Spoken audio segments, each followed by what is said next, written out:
24 billion kilometers from where you're sitting right now, there's a region of space where the temperature spikes to tens of thousands of degrees. It isn't fire. There's no oxygen to burn. There's nothing to burn at all, not in the way you and I understand burning. But Voyager 1 flew straight through it, and what its instruments recorded is still reshaping what scientists think the edge of our solar system actually looks like. For decades, we imagined the boundary of our solar system as something clean, something almost like a wall, a place where the sun's influence simply stopped and the rest of the galaxy began. What Voyager found instead was messier, stranger, and far more violent than anyone expected. And that discovery is only one chapter in a story that has been unfolding, quietly, for almost 50 years, on a machine that was never supposed to survive this long. To understand why this matters, you have to go back to a moment in 1977 when a small team of engineers and scientists at NASA's Jet Propulsion Laboratory in California made a decision that would echo for centuries. They were looking at a rare planetary alignment, one that happens roughly once every 175 years, where Jupiter, Saturn, Uranus, and Neptune line up in such a way that a single spacecraft could use each planet's gravity to slingshot toward the next. Miss this window, and the next opportunity wouldn't come again until the 22nd century.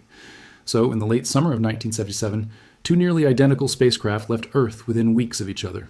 Voyager 2 launched first on a slower trajectory. Voyager 1 launched second, but on a faster path that would eventually let it overtake its twin and become the first human-made object to reach interstellar space. Neither spacecraft was built to last. The mission plan called for roughly 5 years of operation, just enough time to fly past Jupiter and Saturn, take pictures, gather data, and radio it all home before the machines went dark. Nobody involved in building Voyager 1 expected it to still be transmitting data in the 21st century. And yet, here we are, and it still is. The early years of the mission alone would have justified the entire program. When Voyager 1 swept past Jupiter in March of 1979, it sent back the first truly detailed images of the Great Red Spot, a storm larger than Earth that has been raging for centuries. Scientists on the ground could see cloud structures as small as 160 kilometers across, a level of detail nobody had ever captured of another planet's atmosphere. But the real shock came from one of Jupiter's smaller moons. Voyager 1 discovered that Io, a rocky moon slightly larger than our own, was covered in active volcanoes, spewing sulfur and ash into space. It was the first time humanity had ever seen active volcanism anywhere in the solar system beyond Earth itself, and it completely upended what scientists thought they knew about small, cold, rocky worlds. Io wasn't cold, Io wasn't dead. Io was one of the most geologically violent places we had ever observed, and Voyager found it almost by accident, tucked into the chaos of the Jovian system. From Jupiter, Voyager 1 pressed on towards Saturn, arriving in November of 1980. This is where the mission's path diverged from its twin. NASA had a choice to make. Voyager 1 could continue on toward the outer planets, or it could take a detour close to Saturn's largest moon, Titan, a world wrapped in a thick, hazy atmosphere that no telescope had ever managed to see through. Titan 1. Scientists prioritized the exploration of Titan and Saturn's rings over the possibility of reaching Uranus and Neptune, and that decision bent Voyager 1's trajectory upward, out of the flat plane in which all the planets orbit the Sun. It was a one-way choice. Once Voyager 1 tilted out of the ecliptic to study Titan, it could never again be steered back down to encounter another planet. From that point forward, its future was set. It would simply keep climbing, angling away from the Sun, heading for the edge of everything we know, and it would never see another planet up close again. Voyager 2, spared that detour, went on to become the only spacecraft in history to fly past all 4 giant planets, eventually reaching Uranus and Neptune years later. But Voyager 1 had already committed to a different kind of destiny. It would not visit any more worlds. It would instead spend the rest of its existence pushing outward further than any human-made object had ever traveled, into territory nobody had a map for. Before either spacecraft left Earth, the mission's planners made one more decision that had nothing to do with science and everything to do with meaning. Bolted to the side of each Voyager probe is a golden record, a phonograph disc containing sounds and images meant to represent life on Earth to whatever or whoever might one day find it. The project was overseen by a team that included the astronomer Carl Sagan, and the record includes photographs of Earth, greetings recorded in dozens of languages, the sound of a mother kissing her child, waves breaking on a shore, and a carefully curated collection of music spanning cultures and centuries, from Mozart to Chuck Berry to traditional folk performances from around the world. It is, quite literally, humanity's message in a bottle, cast into the ocean of the galaxy, attached to a machine that is now the most distant object we have ever built. Before Voyager 1 ever crossed into interstellar space, it gave humanity one more gift, one that had nothing to do with volcanoes or rings or storms the size of planets. In February of 1990, with its planetary flybys long finished, mission scientists made an unusual request. They asked the spacecraft to turn its camera around, not toward some new target, but back toward the tiny, distant world it had left behind years earlier. From nearly 6 billion kilometers away, Voyager 1 captured a photograph of Earth, a single pale dot, suspended in a scattered beam of sunlight, barely a pixel wide, easy to miss entirely if you didn't know exactly where to look. The astronomer Carl Sagan, who had helped push for that photograph to be taken, later reflected on what it meant to see our entire world reduced to such a small, fragile point of light. A single frame containing every person who had ever lived, every war ever fought, every love story ever told, all compressed into something smaller than a grain of dust against the vastness surrounding it. That photograph, now known simply as the pale blue dot, remains one of the most quietly devastating images ever produced by a scientific instrument, precisely because it wasn't trying to be beautiful. It was trying to be honest about scale, and it succeeded completely.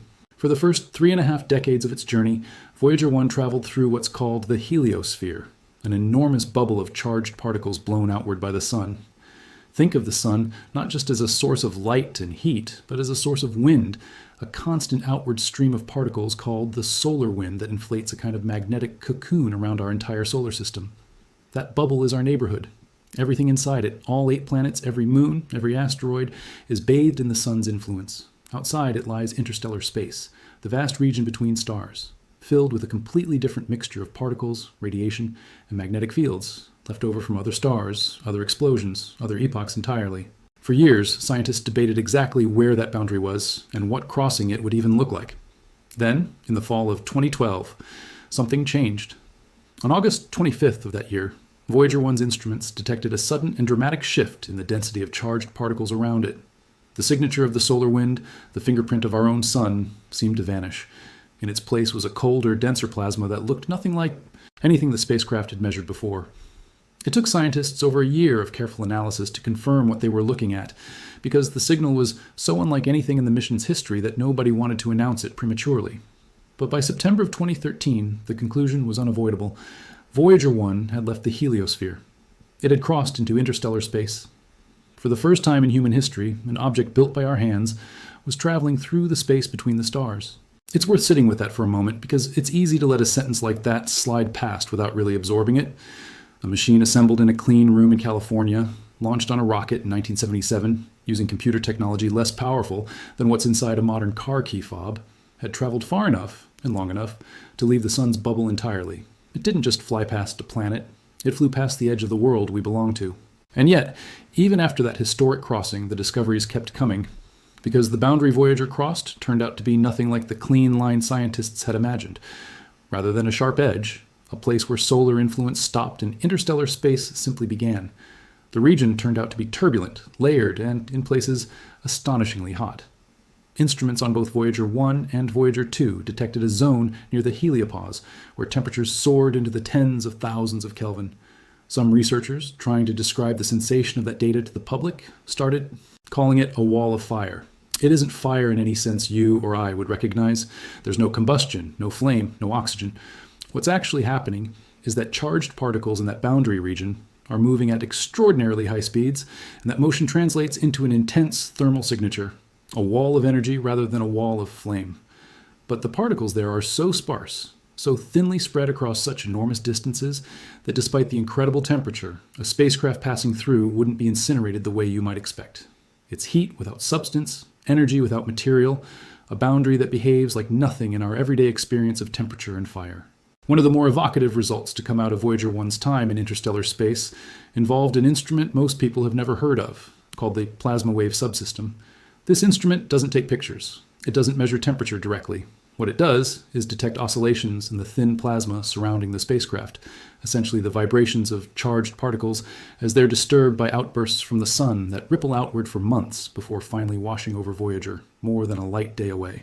Scientists took those oscillation measurements and converted them into an audible frequency range, effectively translating the vibration of interstellar plasma into something the human ear could process as sound. The results, released publicly by NASA, are eerie and haunting. A kind of low-shifting drone that researchers described as the plasma of interstellar space, essentially ringing like a bell in response to solar activity. It isn't sound in the traditional sense, since sound as we experience it requires an atmosphere to carry it, and there is no atmosphere between the stars. But the underlying physics is real, and the recording, once converted, offered something almost nobody expected from a spacecraft this old: an actual audible impression of what the space between stars is doing, moment to moment, light days away from anything we could otherwise observe directly. This discovery mattered because it forced scientists to rethink the entire architecture of the solar system's edge. The heliopause wasn't a wall, it was closer to a churning, dynamic frontier, shaped by the constant pressure between the solar wind pushing outward and the interstellar medium pushing back. Both Voyager spacecraft, crossing that boundary years apart and at different points, gave scientists two independent datasets to compare, and both told a similar story. The edge of our solar system is messier, more dynamic, and less predictable than any model built before Voyager actually got there.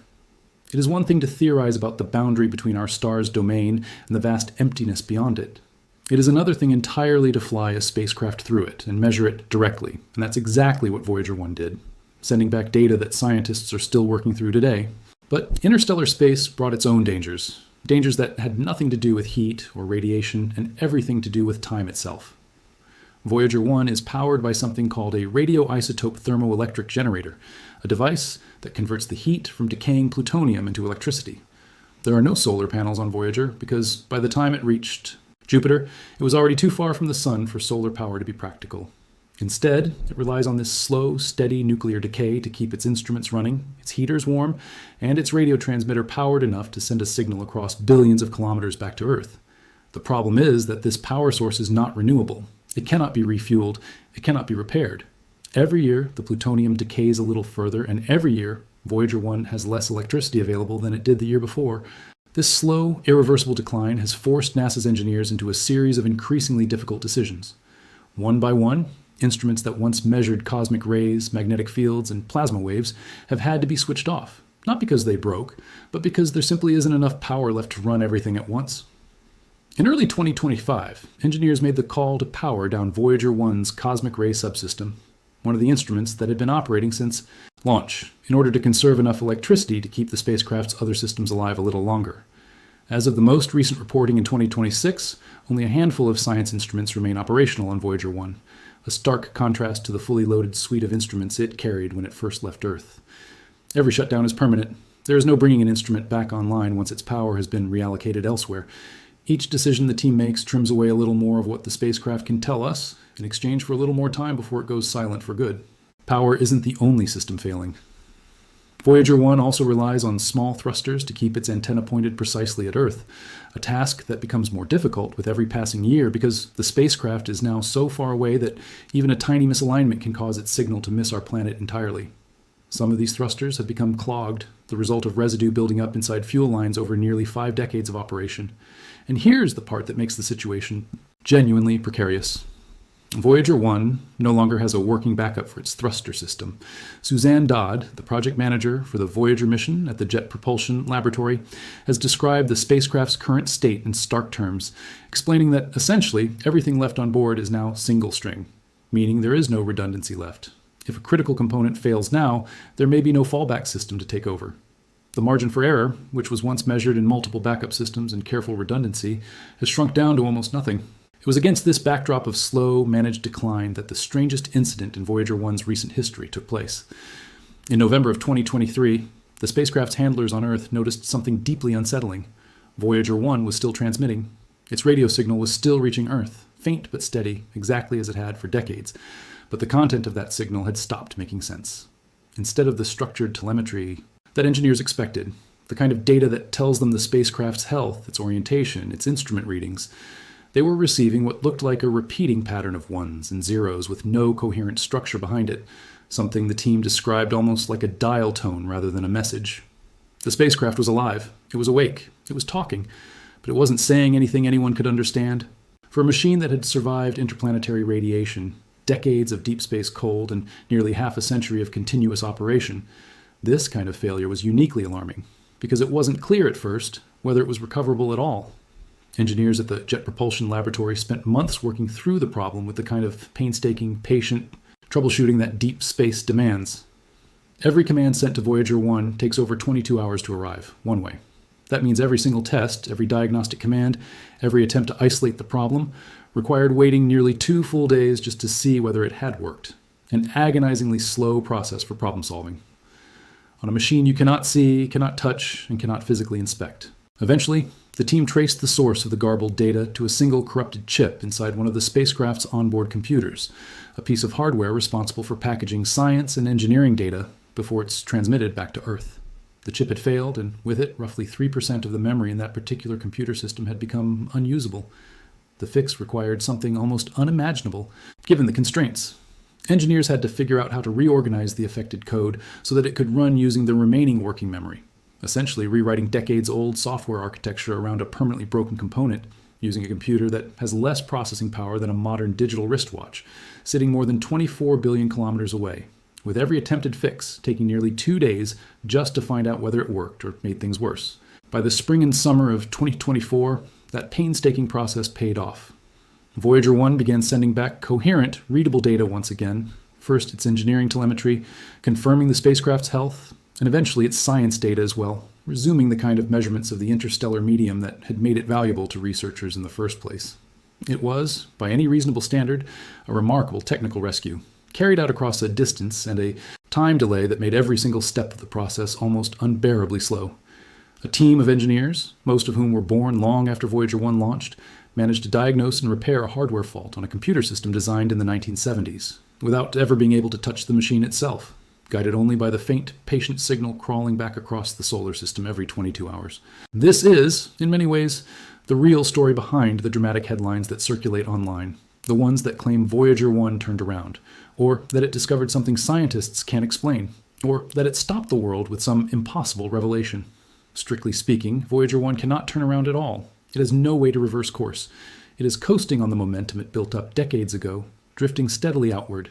And it will continue doing so long after its instruments go silent and long after there's no one left on Earth still monitoring its signal. There's no evidence that the spacecraft physically reoriented itself, and no confirmed instance of a discovery that defies a scientific explanation in the way those headlines suggest.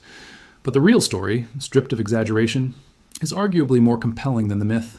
A machine, older than most of the people currently working on its mission, running on a fraction of the processing power in a modern calculator, went briefly silent in the most meaningful sense, lost its ability to communicate clearly with the only civilization capable of understanding it, and was brought back through nothing but patience, ingenuity, and a refusal to give up on something built almost 50 years ago. There's something worth reflecting on in just how differently that story unfolds, compared to almost everything else in modern technology. We live in an era where devices are designed to be replaced every 2 or 3 years, where a phone that's 5 years old is often treated as obsolete, where entire product lines are engineered around planned turnover rather than longevity. Voyager 1 represents the complete opposite philosophy. It was built with expansive margins, generous testing, and an engineering culture that assumed distance and time would be the enemy, not obsolescence. Nobody who worked on Voyager in the 1970s could have imagined that the same hardware would still be functioning, however diminished, in the third decade of the 21st century, transmitting data from a region of space that hadn't even been theorized in detail when the spacecraft launched. And there is a strange kind of intimacy in that fact. Every command sent to Voyager 1 today is written by engineers using documentation, schematics, and programming languages that are, in some cases, decades out of common use, preserved specifically, because this one spacecraft still depends on them. The team that operates Voyager has shrunk over the years, and much of the institutional memory about its original systems now lives in a small number of specialists who have devoted portions of their careers to keeping a single machine alive, a machine that outlived the careers of the engineers who built it, a machine that has now outlived some of the very computer languages used to program it. Looking forward, nobody involved in the mission is under any illusions about how this story ends. The plutonium powering Voyager 1's generator continues to decay at a steady, predictable, unstoppable rate, and every year brings a little less electricity to work with. Instruments will continue to be shut down one at a time, prioritizing whichever ones still offer the most valuable data for the least power. Eventually, even that careful triage will run out of options. Current estimates from the mission team suggest that Voyager 1 will likely lose the ability to transmit meaningful science data sometime in the 2030s. Though the exact date depends on decisions the team hasn't had to make yet, decisions about which system to sacrifice next in exchange for a few more months or years of contact. When that day finally comes, Voyager 1 won't stop existing. It won't crash or burn up or disintegrate. It will simply go quiet, drifting onward through interstellar space at roughly 17 kilometers per second, carrying its golden record, its cameras, its now silent instruments, and its cargo of recorded human voices and music, continuing outward long after anyone on Earth can hear from it again. In a sense, its scientific mission will end, but its symbolic one won't. It will keep traveling for millions of years, long after every trace of the civilization that built it has changed beyond recognition, long after the languages recorded on that golden disk have been forgotten or transformed into something entirely different, carrying a message that may never be received by anyone but was sent anyway, because the people who built Voyager believed the attempt itself mattered. So, when you see a headline claiming Voyager 1 turned around and discovered something impossible, something scientists can't explain, it's worth remembering that the truth doesn't need that kind of embellishment to be extraordinary.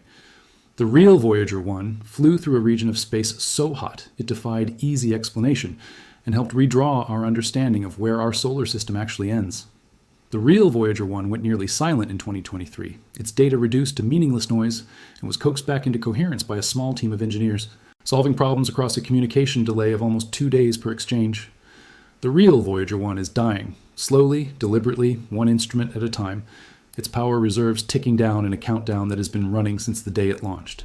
And the real Voyager 1 is still out there right now, in the space between the stars, farther from home than anything else humanity has ever built. Still listening, still occasionally speaking, carrying a golden record of who we were toward a destination nobody can predict.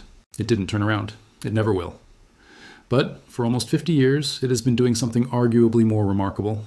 It has kept going past every planet, past the edge of the sun's influence, past the boundary of everything familiar, into a region of space where temperature and distance stop making intuitive sense. And it has kept sending pieces of that unknown back to us, one faint signal at a time. That, more than any exaggerated headline, is the real story worth telling. Not a spacecraft that turned back toward home, but one that never stopped moving away from it, and somehow, against every expectation set for it in 1977, kept finding new things to tell us about the universe on its way out. There's a particular kind of silence that will settle over the Voyager mission's control room when this final chapter arrives, whenever it arrives. It won't be sudden. It won't be dramatic. There won't be a final catastrophic failure captured on camera, no last burst of static, no cinematic countdown to zero. More likely, it will happen the way most of Voyager's story has happened, gradually, quietly, through a series of small technical decisions made months or years in advance, until one day the signal that has been arriving faithfully for nearly 6 decades simply doesn't arrive anymore, and the team, monitoring it, will know, with a strange mixture of grief and pride, that the conversation has finally ended. Some of the engineers currently working on Voyager have spent the majority of their careers on this single mission, joining teams built around a spacecraft that was already old when they arrived, and dedicating years of specialized expertise to squeezing a few more months of contact out of hardware that predates almost every technology we now consider essential. They know, better than anyone, exactly how numbered this mission's days are, and they continue showing up anyway, because there is something worth doing and listening for as long as the machine is still willing to speak. And maybe that's the part of this story that deserves the most attention, more than any viral headline ever could.